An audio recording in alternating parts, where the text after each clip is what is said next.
بسم اللہ الرحمن الرحیم وَإِذَا قِيلَ لَهُمْ آمِنُوا كَمَا آمَنَ النَّاسُ قَالُوا أَنُؤْمِنُ كَمَا آمَنَ السُّفَهَاءُ أَلَا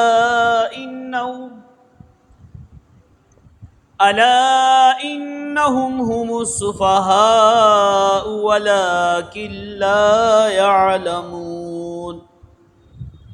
اور جب ان سے کہا جاتا ہے کہ ایسے ایمان لاؤ جس طرح یہ لوگ ایمان لائے، تو کہتے ہیں کہ کیا ہم پاگلوں کی طرح ایمان لے آئیں؟ سن لو، یہی پاگل ہیں لیکن انہیں اس بات کا علم نہیں۔ اس آیت میں فرمایا جا رہا ہے کہ جب منافقین سے کہا جاتا ہے کہ ایسے ایمان لاؤ جس طرح صحابہ کرام علیہم رضوان ایمان لائے، انہوں نے نبی کریم صلی اللہ علیہ وسلم کی محبت میں گھر، جان، مال سب کچھ قربان کر دیا۔ جب محبوب پاک صلی اللہ علیہ وسلم فرماتے یہ کرو، وہ فوراً کرتے تھے۔ جب کسی چیز سے منع کرتے تو بالکل رک جاتے تھے۔ جب لڑنے کا حکم دیتے تو لڑنے کے لیے تیار ہو جاتے تھے، لڑ پڑتے تھے۔ بلکہ تو ایسا ایمان لاؤ جیسا میرے محبوب صلی اللہ علیہ وسلم کے صحابہ ایمان لائے۔ تو یہ کہتے ہیں کہ کیا ہم ان پاگلوں کی طرح ایمان لائیں؟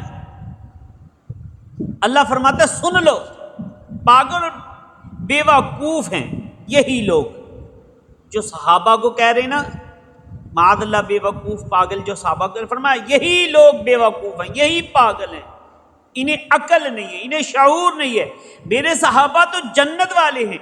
اس آیت کو پھر پڑھیں، اللہ فرما رہا ہے کہ جب ان سے کہا جاتا ہے ایمان لاؤ جس طرح یہ لوگ ایمان لائے، جس طرح صحابہ ایمان لائے، جس طرح سیدنا ابوبکر صدیق رضی اللہ تعالیٰ عنہ ایمان لائے، جس طرح سیدنا عمر فاروق اعظم رضی اللہ تعالیٰ عنہ ایمان لائے، جس طرح سیدنا عثمان غنی رضی اللہ تعالیٰ عنہ ایمان لائے، جس طرح علی المرتضیٰ شیر خدا کرم اللہ تعالی وجہہ الکریم ایمان لائے اور دیگر صحابہ ایمان لائے، اس طرح ایمان لاؤ۔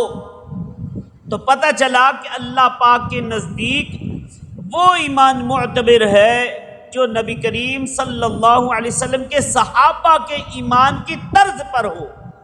سیدنا ابن عباس رضی اللہ تعالیٰ عنہ آمنو کما آمن الناس کی تفسیر میں فرماتے ہیں کہ اس سے مراد سیدنا ابوبکر صدیق رضی اللہ تعالیٰ عنہ، سیدنا عمر فاروق اعظم رضی اللہ تعالیٰ عنہ، سیدنا عثمان غنی رضی اللہ تعالیٰ عنہ اور سیدنا مولا مشکل کشا علی المرتضیٰ شیر خدا کرم اللہ تعالی وجہ الکریم ہیں۔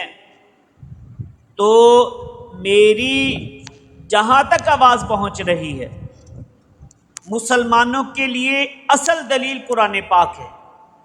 ادھر ادھر کی روایتیں اور کہانیاں سن کر قرآن پاک کی مخالفت میں کبھی بھی زبان نہ کھولنا۔ لوگ تمہیں کہانیاں سنائیں گے کہ سیدنا ابوبکر صدیق رضی اللہ تعالیٰ نے بڑا ظلم کیا، معاذ اللہ، بڑے ظالم تھے، معاذ اللہ، فلاں بڑا ظالم تھا، عمر بڑا ظالم تھا، معاذ اللہ، سب جھوٹ ہے، سب بکواس ہے، کیونکہ ہم ہر چیز کو قرآن پاک پر پرکھیں گے۔ قرآن پاک فرما رہا ہے کہ ایسے ایمان لاؤ جیسے میرے محبوب صلی اللہ علیہ وسلم کے صحابہ ایمان لائے۔ تو معلوم ہوا کہ صحابہ کرام علیہم رضوان ایمان کا معیار ہیں۔ اس کے اوپر قرآن پاک کی کئی آیات مبارکہ ہیں، شاہد ہیں، گواہ ہیں۔ انشاءاللہ موقع ملا تو عرض کرنے کی کوشش کرتا رہوں گا۔